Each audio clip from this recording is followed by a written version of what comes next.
टूनी चिड़िया बहुत ही गरीब थी।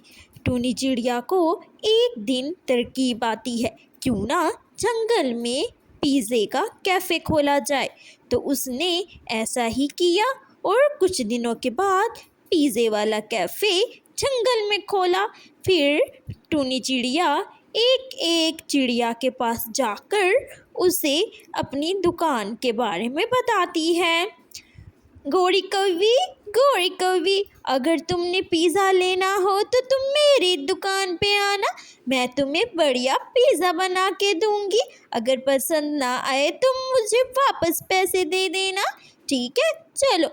तो गौरी कौवी कैफ़े पे आकर पिज़्ज़ा देखती है। गौरी को बहुत ही पसंद आता है और वो चुरा कर घर ले जाती है।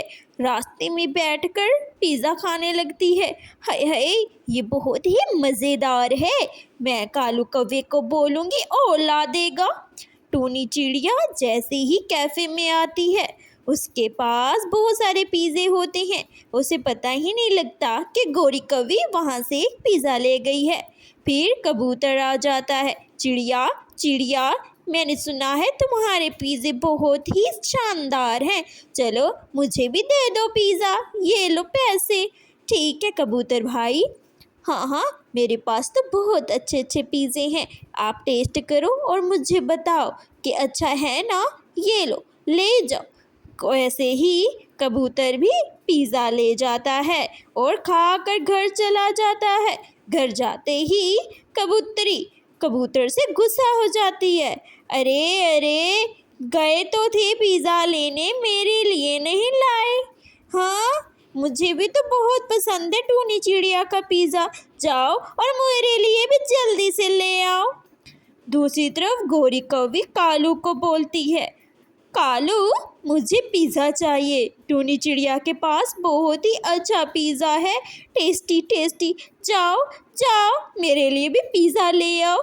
जब तक तुम पिज़्ज़ा नहीं लेके आओगे मैं तुम्हें घर में नहीं आने दूंगी, जाओ यहाँ से दफ़ा हो जाओ और जल्दी से मेरे लिए पिज़्ज़ा लेके आओ, वरना मैं तुम्हें कच्चा चबा जाऊंगी, जाओ।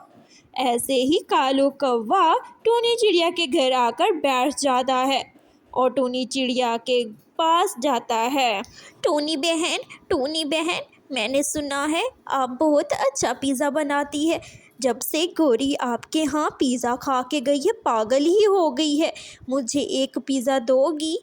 हाँ कालू, मैं तुम्हें पिज़्ज़ा तो दे दूँ, लेकिन तुम पैसे दोगे तो मैं भी तुम्हें पिज़्ज़ा दूंगी ना, मैं आपको पैसे दे दूंगा, दे दो प्लीज़। ऐसे ही दूसरी तरफ कबूतरी बैठी सोच रही होती है कि कब कबूतर जाएगा और मेरे लिए पिज़्ज़ा लेके आएगा। गौरी गौरी गौरी, कहाँ से आ गई हो तुम? कबूतरी, तुम्हें पता है ना, टूनी चिड़िया का पिज़्ज़ा बहुत ही अच्छा है, मैंने खाया तो मुझे पता लगा कि टूनी चिड़िया तो बहुत अच्छा पिज़्ज़ा बनाती है। मैं सोच रही हूँ कि ये कालू कौवा तो बहुत कामचोर है, हम चल के उसकी कैफ़े में जाकर पिज़्ज़ा चोरी कर आते हैं। ऐसे ही दिन गुजरते जाते हैं। मिट्ठू तोता बैठा सोच रहा होता है कि जंगल में आजकल कौन सी नई चीज़ आई है कि सारे पंछी पागल हुए जा रहे हैं, अभी तक मैंने तो नहीं देखा। हाँ हाँ, कालू से मैंने सुना था कि टूनी चिड़िया ने पिज़्ज़े वाली दुकान खोली है, मैं भी जाऊं देखूं ज़रा ये है क्या। ऐसे ही कबूतरी कुछ दिनों के बाद अपने छोटे छोटे बच्चे देती है।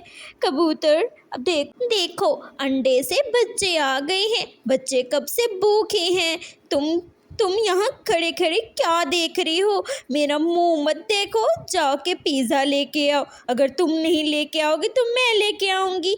ऐसे ही कबूतरी भागती है और कबूतर बेचारा सोच ही रहा होता है कि ये पिज़्ज़े में आखिर टूनी चिड़िया डालती क्या है कि सभी पागल हो रहे हैं। मैं क्या करूं, मुझे भी तो पिज़्ज़ा चाहिए। बबली तो भाग गई, मैं उसे बता देता कि मेरे लिए भी एक पिज़्ज़ा ले आए। ऐसे ही दिन गुजरते जाते हैं और जंगल में सारे पंछी पिज़्ज़े के पीछे पागल हो जाते हैं। हाय हाय, पिज़्ज़ा पिज़्ज़ा, टूनी चिड़िया मुझे तो एक उधार पिज़्ज़ा दे दो, मैं तुम्हें पैसे किसी और दिन दे दूँगी। दे दो प्लीज़ बहन, तुम मेरी बहन नहीं हो? दे दो, देखो ना, तुम्हारा पिज़्ज़ा खा खा के हम तो पागल ही हो गए हैं।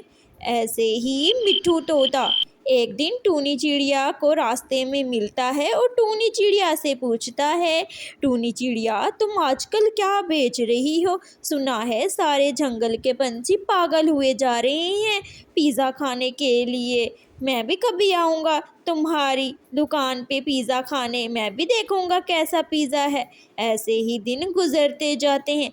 आखिरकार वो दिन भी आ जाता है जिस दिन बबली और कबूतर दोनों मिलकर पिज़्ज़े वाली दुकान खोल लेते हैं और अपने बच्चों के साथ पिज़्ज़ा बेचते हैं। उनके बच्चे भी पिज़्ज़ा खा के मौज मस्ती करते हैं। बबली भी और कबूतर भी पिज़्ज़ा भी खाते हैं और बेचते भी हैं। इस तरह उनका गुजारा भी हो जाता है और सारे जंगल के लोग भी खुशी खुशी लेते हैं।